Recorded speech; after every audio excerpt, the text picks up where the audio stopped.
The man never imagined that the white mage he had coldly kicked out of the party was actually the true core of the entire team. Every time they struggled against a monster, it was Jack in the back, single-handedly casting multiple buffs on the whole party. That allowed them to narrowly pull through again and again. But John naively credited all their success to his own strength, completely overlooking Jack's role. What he didn't know was that Jack's skills had been personally trained by an S-rank adventurer. However, because that person was the world's strongest mage, Jack had always mistakenly believed his own abilities were barely passable. 10 years ago, the previous hero, in order to undo the massive casualties caused by the Demon King's self-destruction, used a forbidden spell at the cost of his own life to resurrect everyone the Demon King had killed, including Jack and his master. With no one else to rely on, Jack was taken in by the party's mage, who became his master and began teaching him everything he knew. Jack's magical talent was extraordinary. He learned his first spell in just a day. Normally, any other teacher would have praised him lavishly, but Jack's master had his own unique teaching philosophy. He didn't want Jack to grow complacent and slack off, so whenever Jack made progress in magic, his master would lightly demonstrate his true power, making Jack understand that there was always someone greater. 見て師匠そっくりにできたよえ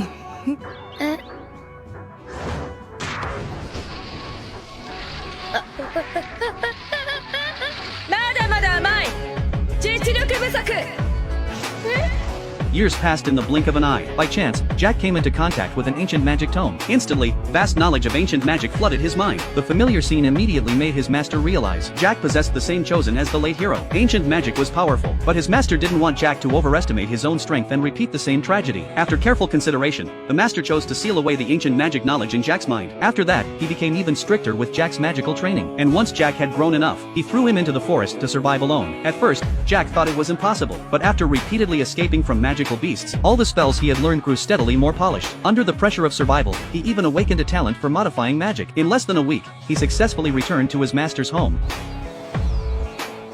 おかえり After this experience, Jack was already a fully capable white mage in his master's eyes. In the days that followed, his master devoted his energy to researching new spells, and Jack, of course, was often pulled into all-night research sessions. But for Jack, who had just reached adulthood, such a life felt too monotonous. So one night, he wrote a farewell letter. He wanted to go to the city and see the other side of the world for himself. Though reluctant, his master understood it was time to let Jack venture out on his own. And so, by chance, Jack joined the party John had formed. Since it was his first time cooperating with others in real combat, Jack gave his all to support everyone during battles. Instantly, his teammates' strength surged, and they quickly crushed monsters that had given them trouble before. As the party leader, John became the town's most popular hero overnight. Countless people saw him as the strongest candidate for the next hero. The flood of praise and rewards quickly made John lose himself. When dividing the bounty, he gave Jack only the minimum share. After all, in his eyes, Jack was just a dispensable rookie adventurer. The fact that Jack could even tag along and share the glory was something to be grateful for. But how could he know that Jack's contribution actually far surpassed everyone else's in the party? Jack continued faithfully supporting the party for a while. As long as he was there, every mission John took would be completed smoothly. Before they knew it, John's party had become famous through